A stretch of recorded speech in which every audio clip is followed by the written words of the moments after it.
Hi, folks. We're Tacitus today. Tacitus today, your pushback channel. Thank you for joining this audio live stream. In this essay, I'd like to talk about the exploitation and subversion and the scams around the US American H1B visa, the skilled visa program, which, by the way, these scams go on in the skilled visa program in Australia.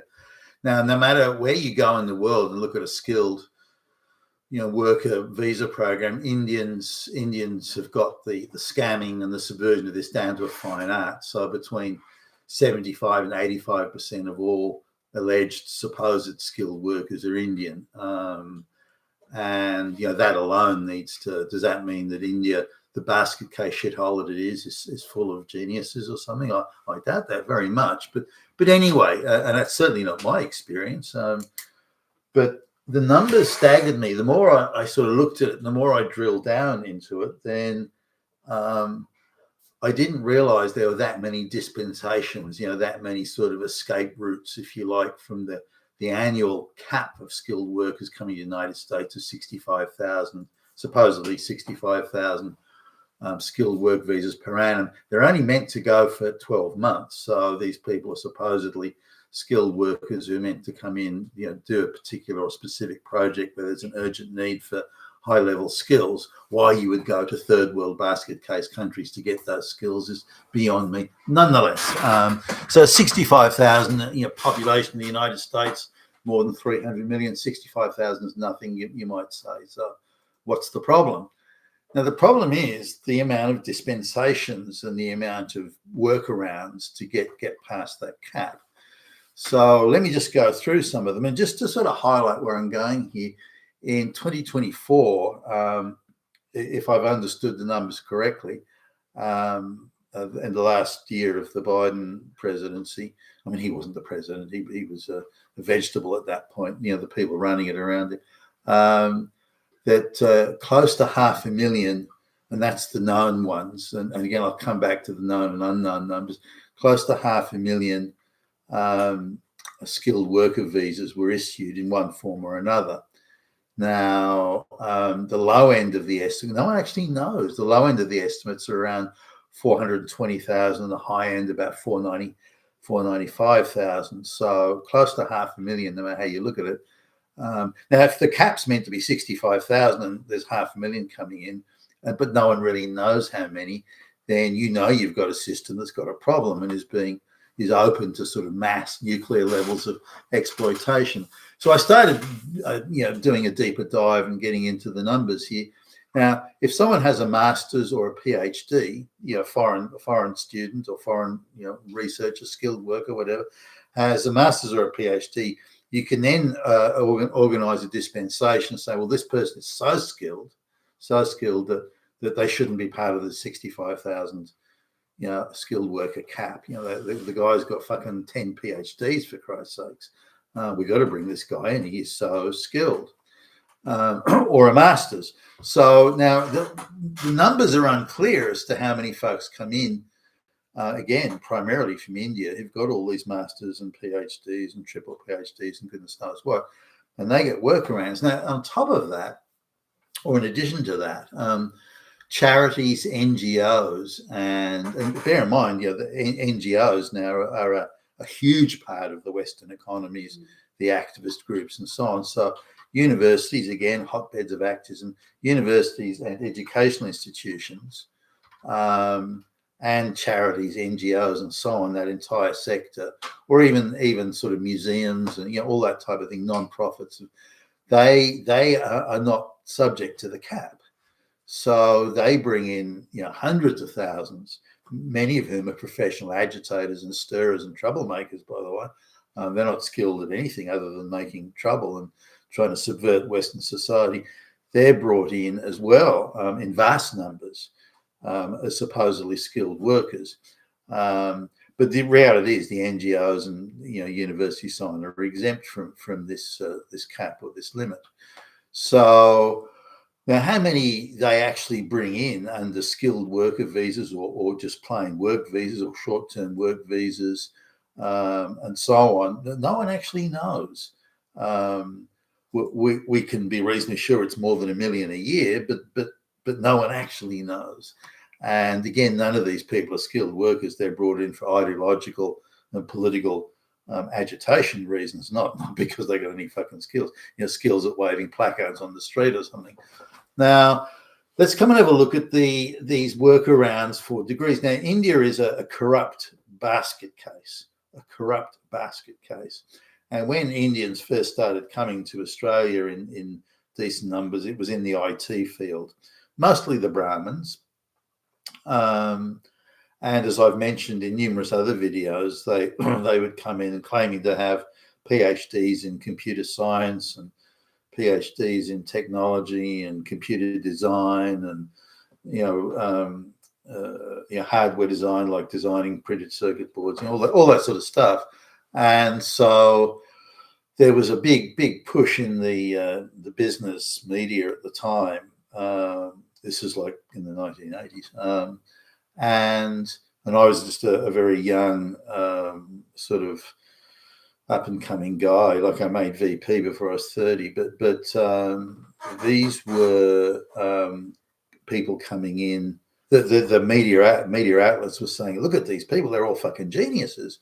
Sandeep's got two PhDs in computer science. I mean, in coding. I mean, well, who wouldn't want to employ Sandeep and Sanjeev and Ramesh and Ram and all this sort of? Who wouldn't want to employ these guys? They're fucking geniuses. And by the way, they'll work for less money than you would pay an ordinary computer coder or programmer in Australia.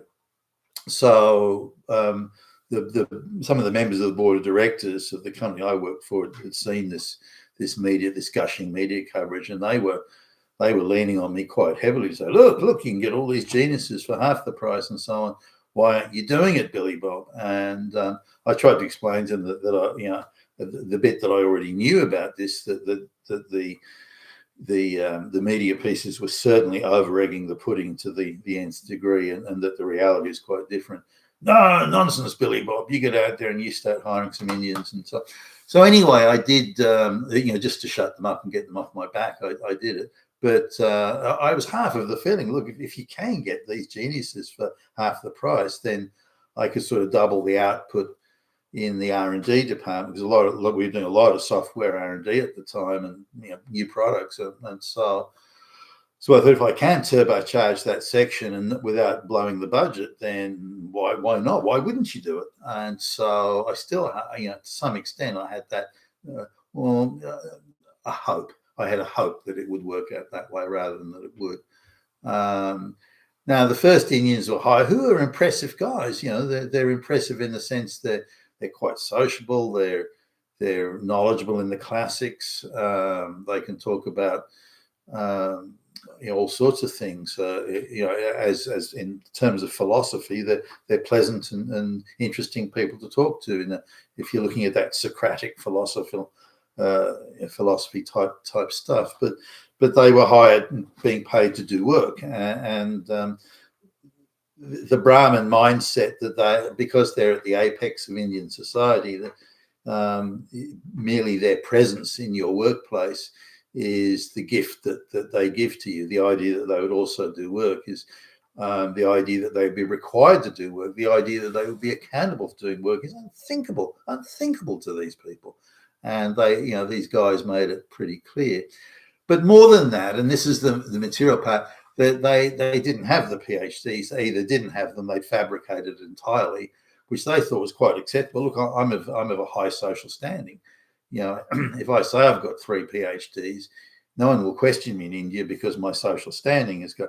Now, you vulgar white people in Australia, you question it only because you don't understand how social power and social society works. The social structures, Brahmin social structures work.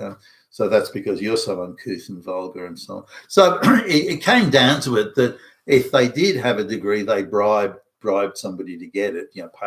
Paid a bribe to get the degree, because people with that level of social standing should say, put PhD after their name, because it makes them look big and tough, which is again consistent with them being at the apex of the social structure in India.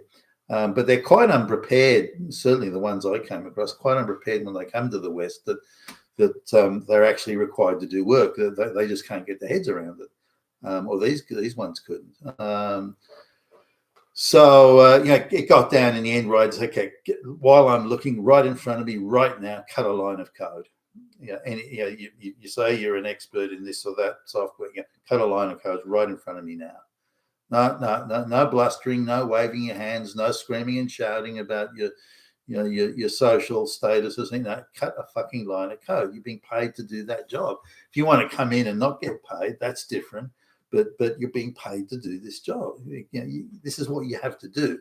This is an economy where people have to produce and create and build things, or it was then anyway.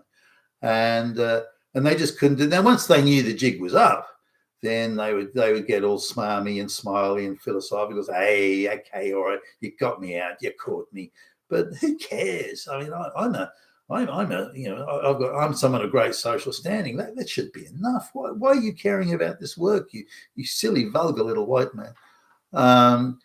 So anyway, they got fired, and there wasn't a single Indian, not one, as in zero, zilch, nada. There was not a single Indian that I hired, under duress, by the way, that I hired that was capable of doing what they said. Their whole CV was a fabrication.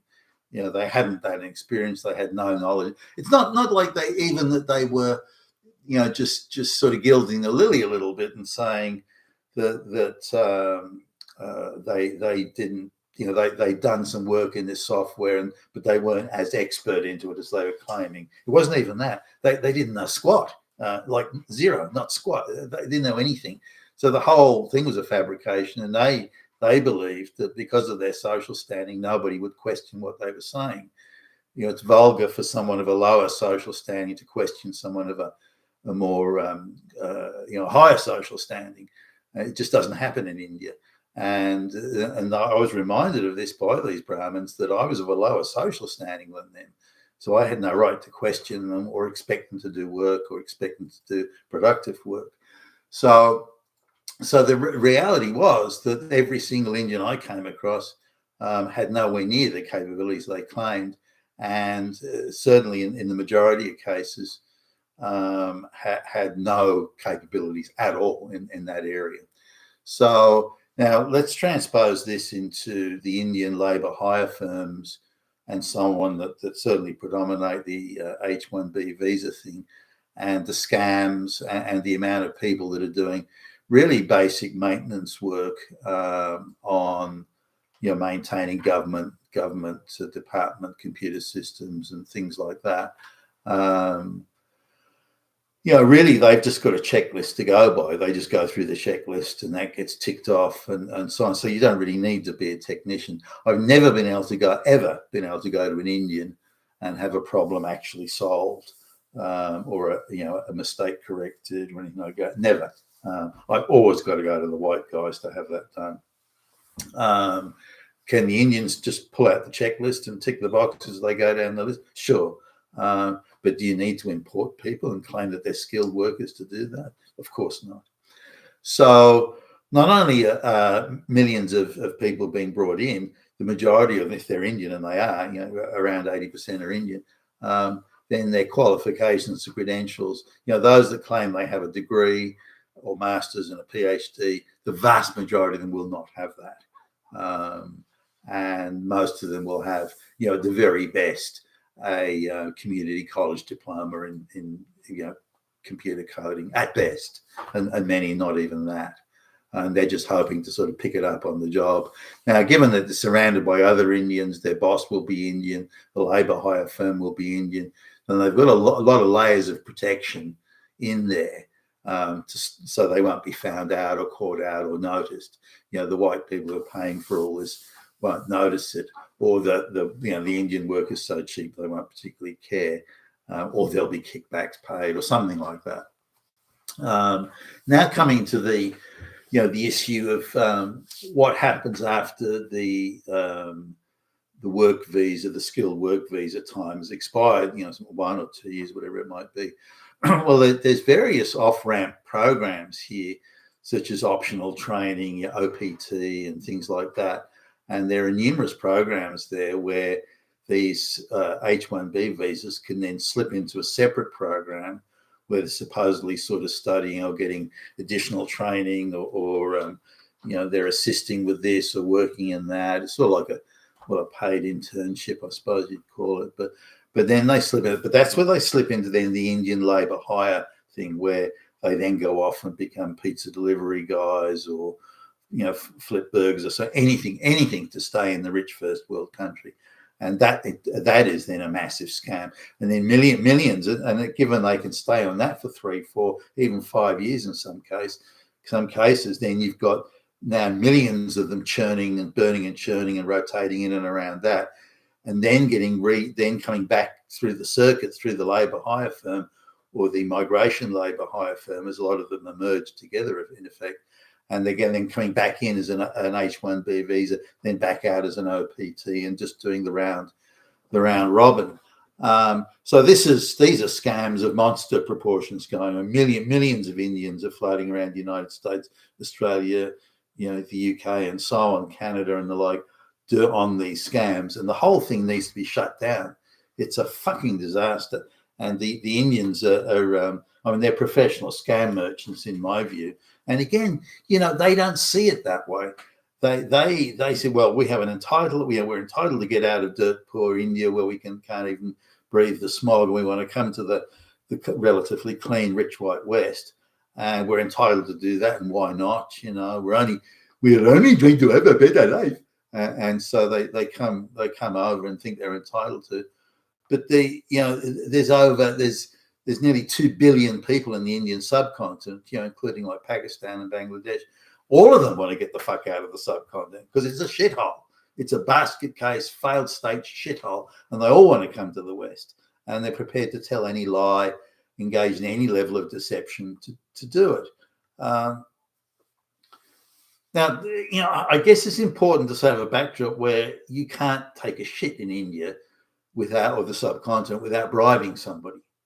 And if whoever you're dealing with thinks you have money, then they will just stop dead and refuse to do anything until you bribe them, whether it's a government official or whoever it is. And bribery is how things work there. They call it bakshish in India, but it's a gratuity that's paid to make something happen. And I've sort of experienced it with trying to move stuff around Asia, parts of Asia, trying to move stuff through the customs and import and all this sort of thing, that you have to, you can't move anything around unless you're bribing people. That's just how it is. You can't do shit without paying a bribe. And they're professional sort of middlemen that are all over Asia, so you don't get your hands dirty and tainted, where they'll take care of it for you. They're very shadowy figures, as you can imagine. But that's what the Indians don't say, well, we've done nothing wrong, so we're bribing, we're subverting, we're telling lies, we're making false declarations, but hey, who cares?